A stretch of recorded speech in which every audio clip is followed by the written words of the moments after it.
Rich, dim yn hawdd cymryd collad o unrhyw adag o'r tymor, ond mae heddiw a heno yn brifo achos mae hwnna'n bedar i ddim yn erbyn tîm wrach sydd wedi gallu mynd ar y blaen efo'r peniad cynnar, 2 ddim ar yr hanner, a mae'r gol ar yr hanner wedi rhaid fuddugoliaeth yn nhw'n diwedd achos maen nhw wedi rhedeg allan o 4 gol yr ail hanner.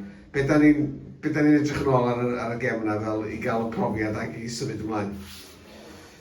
Off dwi'n meddwl mae pob un collad yn brifodol. Brifo ni gyd. Fi mwy na neb yma. Trwyd, yn anffodus, da ni di matcho nhw rhan fwyaf o'r hanner cyntaf fel ti'n dweud, da ni di cael methu peniad weddol fuan i fel na wrach sydd wedi setlo ni well. Trwyd, maen nhw wedi arfer i'r pitch ma, oedd y pitch wedi awledig gen i ma, ond oedd yn peth i ddau dîm. Ond wrth gwrs maen nhw'n chwarae fwy yno fo.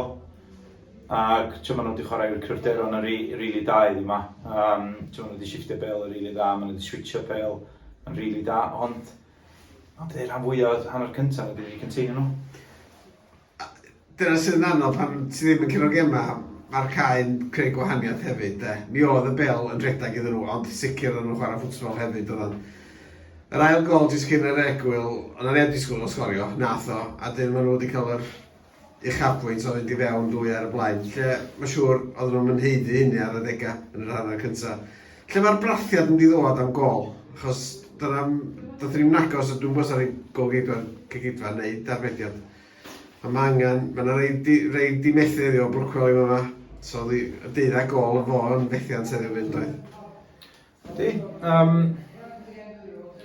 Mae pêl-droed, mae hyder mewn pêl-droed yn anmarth. Pryd ti'n curo bob wsos neu ti'n fewn i'r habit o curo bob wsos, mae'n hyder di fyny. Ti'n anffodus pryd ti'n lawr yna, pryd ti'n colli gema, mae'r hyder yn isel. Mae gyda ni gols o draws yr garfan i gyd. A dyna sy'n really frustrating because ti'n ei treini yna, mae'r oge mae'n hitio net, unwaith yr oll all. Ond wedyn pryd ti'n dar cae a realism o fod ar y cae yna, mae hyder lawr i hyder wedyn, a bacio dyn. Ti di fyny, ti sôn am bandio, di ni sefs y fanna heddi yma. Da ni wedi cyrraedd 2 neu 3 area da yn y cae lle ti'n meddwl hitio i wan. Ac ti'n gofyn cwestiwn wedyn, ond os ti ddim yn hitio, ti'n mynd i fod gofyn y cwestiwn ac fel ti'n dweud, diolch yn gorau neu sef. Mae'r gols yna adol, da ni wedi profi mewn rhai games flwyddyn yma, bod maen nhw yna, ond ti'n fel ti'n dweud, mae da ni gollad o Rhys yn gollad heddi yma.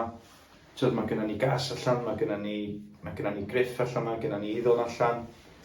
Cafir on, mae rhan fwyaf tîm yn pigo efo injuries am gen ddim ar gael nedig amser yma tymor. Ond ti'n sôn am hogia mowr, chwaraewyr mowr i ni'n y cyfeddau.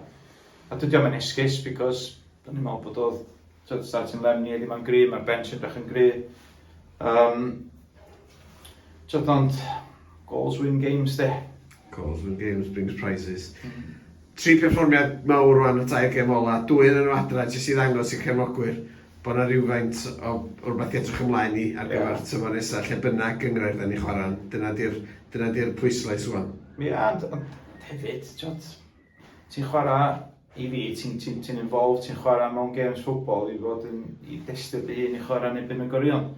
Mae'r 2 gem adra yna yn erbyn Erbys ac Holywell. Geid dim games mwyaf. 2 teams ar top y league.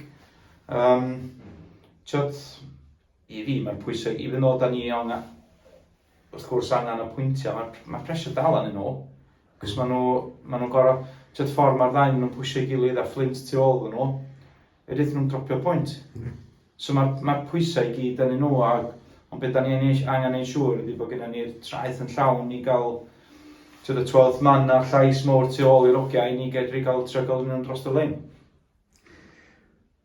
Gem anodd heddiw, ond diolch yn fawr sy'n eisiau dod allan. Diolch yn fawr. Diolch yn fawr.